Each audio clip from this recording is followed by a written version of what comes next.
Hello， 大家好，歡迎翻到嚟長者生活頻道啊。雖然而家網上銀行就好方便，但係都有唔少朋友啦，都中意去櫃位攞錢，順便打下簿，睇下銀行記錄噶。咁其實都係噶，白紙黑字永遠最清楚，冇人可以改動到。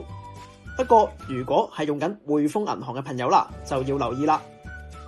由今年5月1號起，如果你係匯豐嘅普通個人客戶，每次去櫃位打簿嘅時候啦，都要收50蚊嘅手續費噶。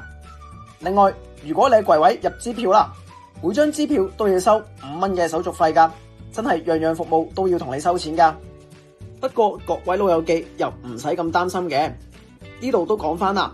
其實如果你係18歲以下，又或者65歲以上嘅老友記啦，持有長者卡嘅朋友，又或者攞緊綜援、殘疾人士以上嘅收費，仍然都係獲得豁免噶。所以而家拎緊長生津、生果金嘅朋友啦，基本上都係冇影響噶。